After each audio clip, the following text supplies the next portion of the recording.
Hello everyone, welcome back to another video of Time Out Cricket Podcast. Along with me, as always, Bishujai Kumar Das, my partner in crime, and today we're going to discuss about the pink blue jersey or Rajasthan Royals. Yes, Bishujai, anything about Rajasthan Royals? Yes, my friend. So today, when we will discuss the English cricket team, we have a lot of points for discussion for the Come on, English Oh, sorry. English Oh, cricket sorry. team. What Oh, English sorry, sorry. cricket? Today we are Rajasthan Royals, buddy. Rajasthan Royals. What English? I Oh, got you. sorry. I I, got your confusion. I got I, your drift. sorry. Jofra Archer, George Butler, Ben Stokes. I don't know. Yeah, even Livingstone. I don't blame you. Okay, I got your problem. But Uh, it is Rajasthan Royals. okay, Remember, Rajasthan Royals IPL. sorry. So today, when we are discussing Rajasthan Royals Right. English cricket team, okay. So, so RR. When I look into this team, to make it short, I find they have problems of plenty. Right. Their Indian players contingent is looking very hollow. They are heavily dependent on their foreign players, which they get to play four numbers only. So yes, there are a lot of holes to cover. I think the British India would have been proud with this team, the colonial Indian team kind of thing happening in this. So let's move on. Jokes apart. Uh, let's take a look at the key players because we have certain things to discuss in the team composition, but let's move on to the key players first. Who will be our key players for Sir Royals? Bishop, any choices of See, yours? key players are quite simple. You take out their key foreign players, out of which one I guess is injured. Anyways, for me, key player Jofra Archer is injured. Josh Butler, Ben Stokes, Sanju Samson. I will come to Sanju Samson first. Sanju Samson can no longer be that prolific young player who is there to prove himself. He can no longer be that next big wicket keeping batsman or next big young player. He got lots of chances in IPL across teams. I guess he's 28 right now. He played international matches too.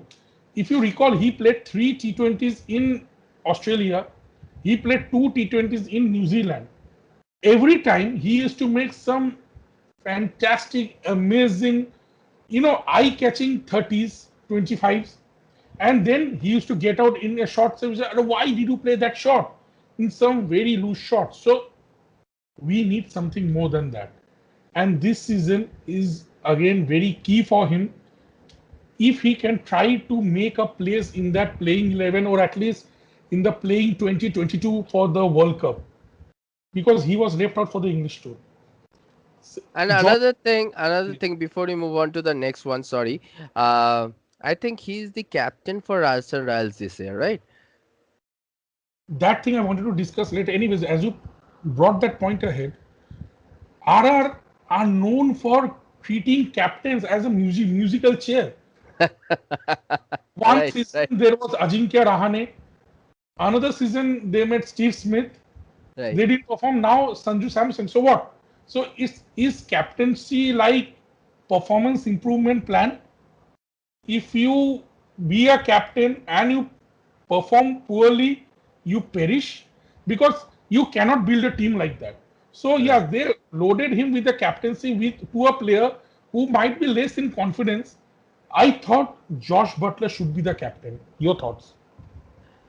Exactly, because I think Josh Butler was much more capable to handle a team because he had that experience.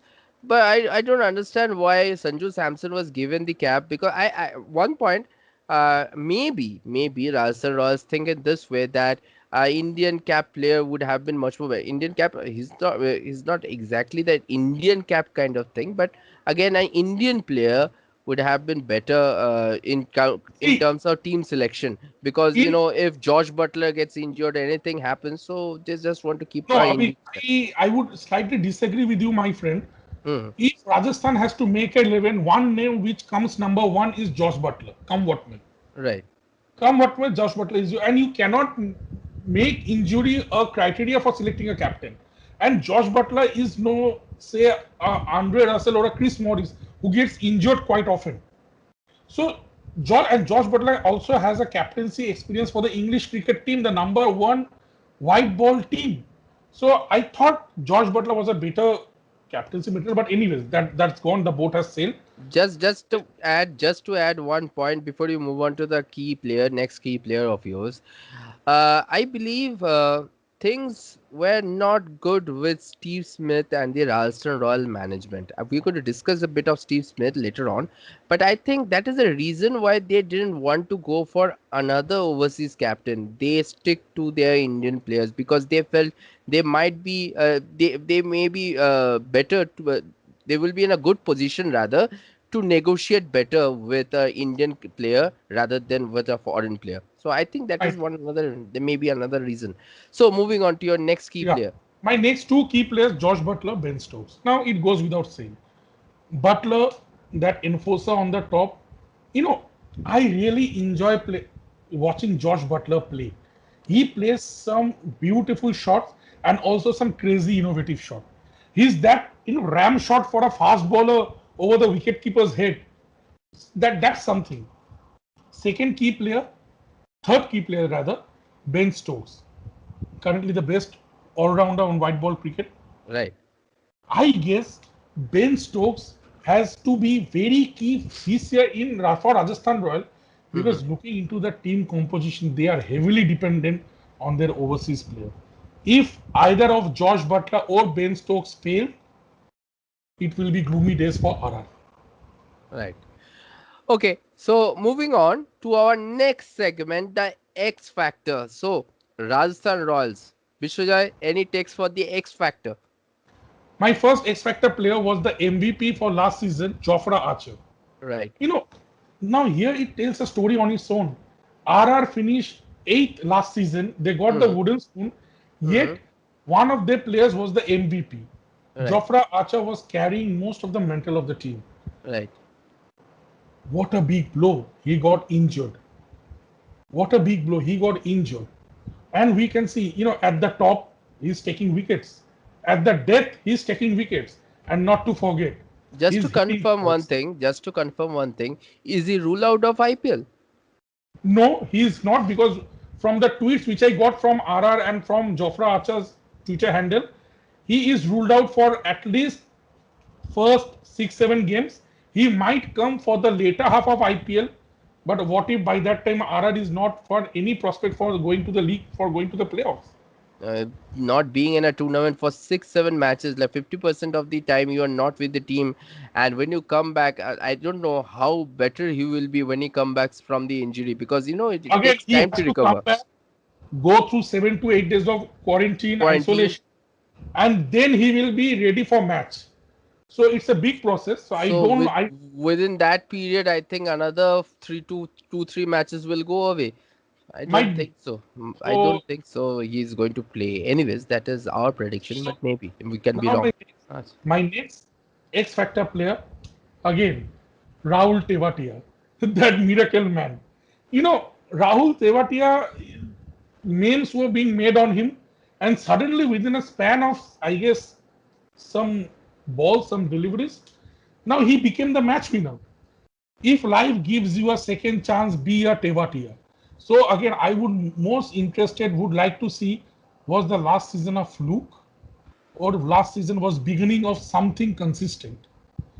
So Rahul Tewatia, I would look forward to him winning at least 2 3 games in the absence of Jofra Archer, and also for a hollow batting lineup middle order. Speaking of Tewatia, is Sheldon Cottrell unsold this year, or he has been taken by any team? I'm not sure. That's why I asked you this You question. know, Tewatia was the main reason why the stocks of Sheldon Cottrell went down drastically. So Right.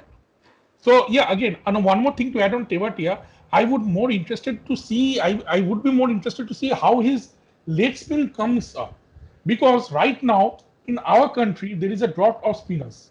We need Right. spinners. Right. If his bowling can add value, and I'm not talking about 1 or 2 over bowler, I am talking about proper 4 over spinner. Okay, It can be a right. huge benefit of India. Okay, but you didn't answer my question. Seriously, I don't know whether Sheldon Cottrell is unsold or not. I think he will be enjoying the IPL from Caribbean watching in Hotstar if it's available there. Some hitting, I must say. That five sixes back to back. He was absolutely.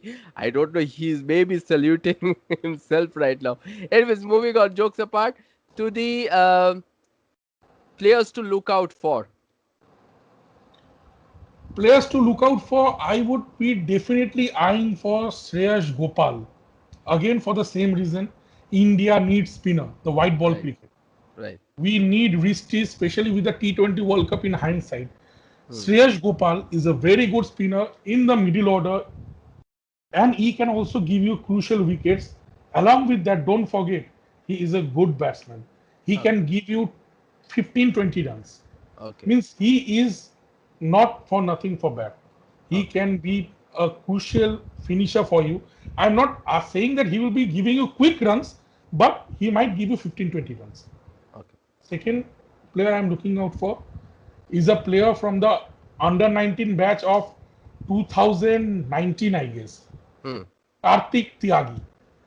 What a fast bowler. He played very few games for RR, I guess. I guess he played 8, 9 games, 7, 8 games, something like that. Hmm. Hmm. He took wickets, but most importantly, he made the batsman uncomfortable with his pace, bounce, you know, Yorkers. So I am looking forward to Kartik Tyagi. He can be an asset for Indian cricket. So moving on, as we are done with all the players now, to probable 11. Your take, probable 11 of Rajasthan Royals. Obig, when I see that grounds where they are playing, I guess Rajasthan Royal, which is a top-heavy team, and their hitters will enjoy 5 matches in Mumbai, 3 in Kolkata, 2 in Bangalore. So they are playing 10 matches in high-scoring ground. Hmm. And with the team they have, my probable 11 is that I would go ahead with Josh Butler, Ben Stokes for opening. And this was being said by our captain, Owen Morgan, in one of the interviews with Nasir Hussain. And also, Josh Butler, Ben Stokes will go hammer and tong on the top. Hmm. Number 3, Sanju Samson, the captain. Number 4, again another English player, Liam Livingston.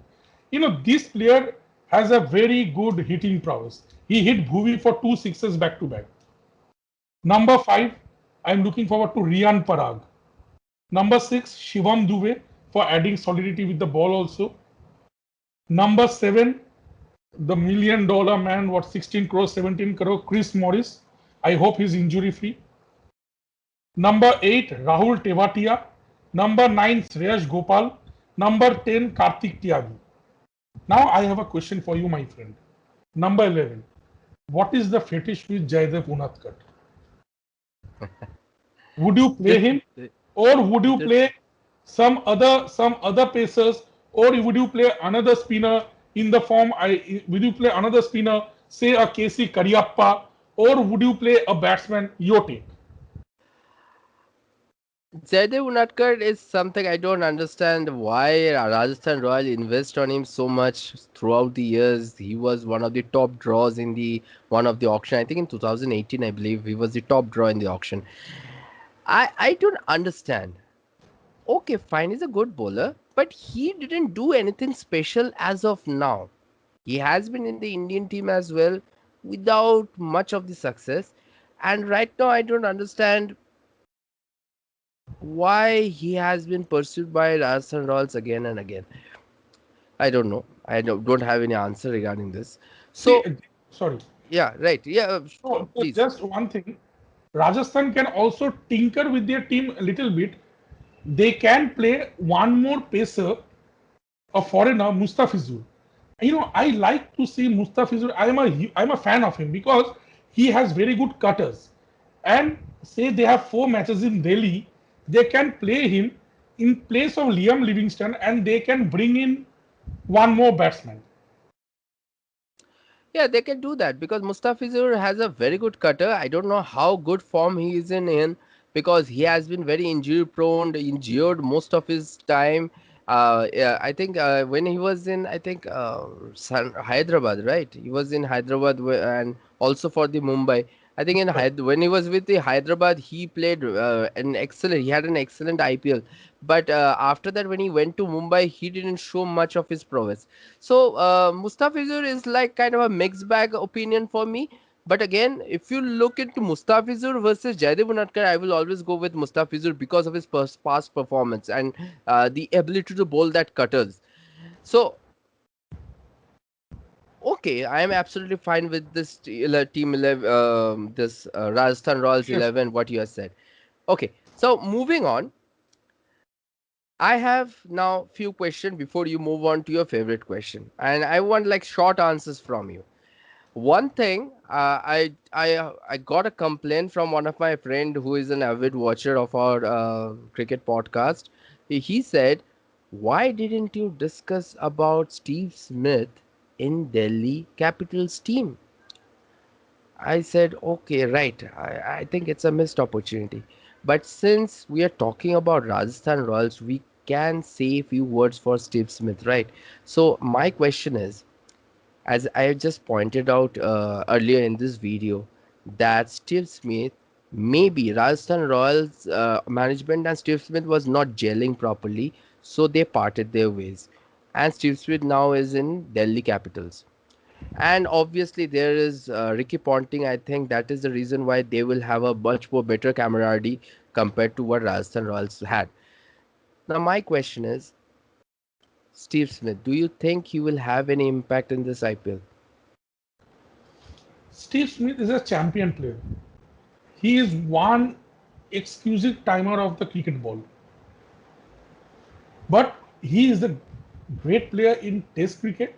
In white ball in T20, at times he was found wanting. RR has a very poor habit of making a captain. One poor season, you are out.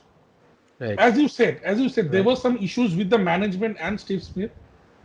But I guess if Steve Smith gets to play for Delhi Capitals, he might create an impact because he can, instead of Sresh is not there, he can control the middle order, which is full of hitters. Say Rishabh Pant is there, even Shomron Hetmeyer is there, so he can control and the middle order quite well. So I guess I will not rule out T Smith completely. I guess in this IPL, if he, but again, don't be, don't be too hopeful that he will get to play a lot of games. He might be warming benches most of the time. So this is one question, and another question that directly comes to my mind is: do you think the Rajasthan Royals middle order is of any good? Just a small opinion of it, like a small short answer I from will you. give you two situations. In a T20 match, Rajasthan Royal 10 overs, 110 for 1. Hmm. Then that middle order can take them to somewhere around 180, 190. Hmm. Rajasthan Royals 10 overs, 70 for 5. Or even Rajasthan Royals 6 overs, 30 for 3. Ben Stokes and Josh Butler out. Then that middle order is struggling. That middle order is full of holes. It has already been experienced last season, the last match against KKR, when all of a sudden Steve Smith got out, as well as Josh Butler and Ben Stokes. The whole middle order just simply opened up, and They nobody was crumbled. there. Nobody was there to defend their castle, attack anything. Nothing happened. Even Again, Rahul see, if Tewatia I was not able to do anything, because obviously we don't expect much from the Rahul Tewatia anyways, but from the top order, but the middle order is nowhere to be found. see Rahul Tewatia can help you if you need 35 from 3 overs. Right, right. Don't expect Rahul Tewatia to always win you matches when you are somewhere, say you need 100 from 9 overs. True, true, true. So I would just say if I am the opponent to finish this thing, if I am the opponent, my target is topple Josh Butler, topple Ben Stokes. Your Okay. 80% of the game is won. Okay. So, your favorite question now. RR Before is you ask, before you ask your question, I want to give you my honest opinion. I don't see them anywhere apart from number 8, bottom of the table this season. This is my opinion. I guess so, because see, you cannot make a team if you constantly remove players, remove your captain. What message does it send forward? So what Sanju Samson is thinking, okay, this is my final season. If I don't give them 500 runs or at least take them to the playoff in the mega option, I might be there on the auction pool. Right, right. So again, bottom bottom two. Bottom two. I stick to my number 8 position because I don't see much hope. Because as we just discussed, top order, just remove those 2 wickets from the top, and the whole team is exposed to anything We are apart sorry, from RR fans. success. We are being a bit harsh in the criticism, and we hope that it is proved wrong. We hope someone like Shivam Dubey has a breakthrough IPL. We hope someone like Rian Parag has a breakthrough IPL. But this is what we are speaking through statistics. And again, cricket is a funny game, and it really tickles you when you expect the less. Exactly. It can be a Tewatia thing again from the middle order. It can happen. Obviously, it can happen. So, with saying this, we want to sign off from our video session for today. If you liked our podcast, please hit the like button, share as much as you can, and if you have anything to say, please use the comment box. Please With that, subscribe us. I exactly, please subscribe to our channel and hit the notification icon for daily updates. With that, we are signing off. Thank you, Bishajay, and thank you to our audience as well. Goodbye. See you next time. Bye.